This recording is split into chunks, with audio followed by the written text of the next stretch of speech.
that you're in one piece, because the last time I saw you, you got clobbered by a horse and buggy. I did. I still have people that stop me on the street and tell me to be careful. You're okay. You're okay. Like, don't, be careful. That was the thing. I was like, hey, the taxi cabs, horse and buggy. We're talking about The Gilded Age, obviously. Yes. One of my favorite shows on TV, which you were magnificent in. But spoiler alert. I know. There's an occasion where the horse and buggy situation comes in hot. Yeah. We are so excited that you're here. Thank you. We have so much ground to cover. We'll start with this clip. Your beautiful singing voice. You have a debut album out. I debut? Do. Yeah, it's my first one. I'm very excited about it. I was confounded when I read that. I thought for sure you had other stuff. No, you know, I thought about it for years, and it all sort of started. There's this lullaby that I've been singing to my son every day since he was born. And as I get older and I have a son, he's getting older, I started thinking a lot more about what we leave behind. And I thought, you know, this is something I would really like to do, is put some of this down for him to have and to share. Yeah. That's incredible. Love that. Oh That's my amazing. gosh. Well, lullabies for my son, we sang The Cure. We're very dark, morbid really family. well, Very I hope. He's like, please go. I'm sleeping. Go away. I was talking to him in the break a little bit. I was like, I want to talk a little about your past, because it's fascinating, and I want to get to it. So you're so sick of telling this story, but I love this story so much. You were with the show with the Putnam County and you were in the standing room only section. Yeah. Continue, please. And this man walked up to me afterwards. I was just a college student visiting New York, and he said, hey, do you look like you're from out of town? And I was like, yeah. And he said, well, here's $200. Buy yourself a ticket to Sweeney Todd tomorrow. It'll change your life. And I was just this kid from Utah who was like, what do you want? And, $200 what?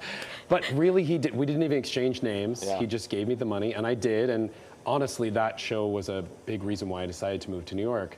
But then cut to a few years ago, I was in Company on Broadway, and through kind of some really strange and miraculous circumstances, I was reunited with that person. And now we've become friends. He comes to see me in shows, and it's grown into, now it's a nonprofit now. We help people who couldn't otherwise get into a Broadway theater to come and see Broadway shows. We've given away 3,000 tickets to Always Broadway depend shows. on the kindness of strangers. Took my line.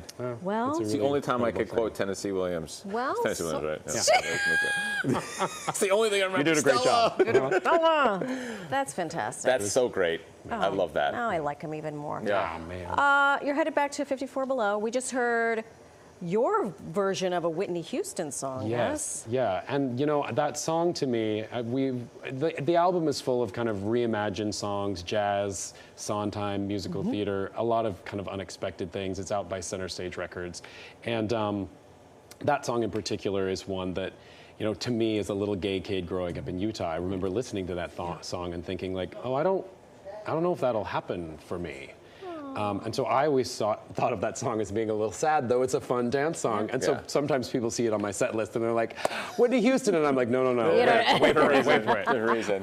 But it is one of my favorite songs from the album. We love 54 Below, so we always shout out 54 Below because of the intimacy. But you get to choose your set list at 54 Below, right? Yes, and actually I'm doing a brand new show this time, which is thrilling and terrifying. Okay. It's called Can I Tell You Something? And it's a little more personal, it's a little more candid, all new songs, and also I'm signing my vinyl. My vinyl of the album just came out, Nice. and so if you want to come and get a vinyl, I'll sign it and make it out to you there. Scratch on it. Please. It's, yeah, if You you remix, Yes. DJ it up. So I'm very excited about That's the show. awesome. It's gonna be Congrats. fun. Thank you. And you're keeping busy because you're also in Little Shop of Horrors. I am doing Little Shop of Horrors off Broadway, Holy moly. playing the dentist and others. I didn't know the dentist had a name, by the way. Warren, I didn't know. I had no idea. Oh, Yeah. right. I was just at the Scrivello. dentist. It was in my mind, it was Steve Martin. We have a lot of dentists come to the show who talk Do to you me. really? Yes, and they always point themselves out. They're like, I'm a dentist. I'm like, I'm so sorry.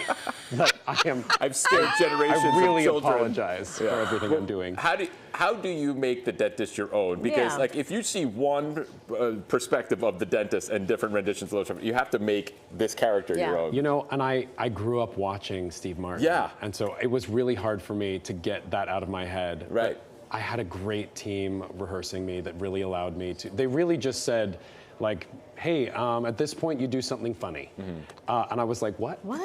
What do you mean? And they're like, Too much just something freedom. funny about 15 seconds long.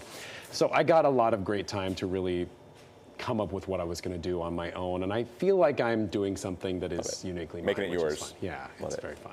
So talented. Okay, so we've been discussing the price, the skyrocketing price of everything, including Broadway tickets. You mentioned this project that you just started. You just touched on it. Yeah.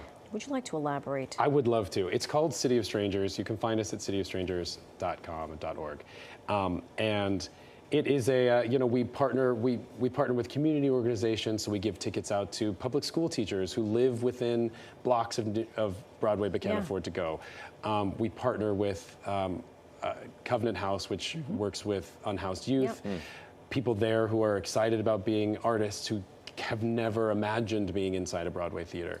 Then we also do, we're doing free headshots for actors who need headshots in September. Is it expensive? Yeah, they're very expensive, and it's a a really important tool. Amazing. Yeah, of course. Well, thank you for doing it. Of course. Seriously, Thanks. it's wonderful. I mean, you're literally giving back to the way you were, the same opportunities you were. Yeah. Thank you for being here, man. And thanks for Appreciate making time in your schedule to hang out with seriously. us. It's a pleasure. 'Cause I'm His album is out now. You can also see him off Broadway in Little Shop of Horrors.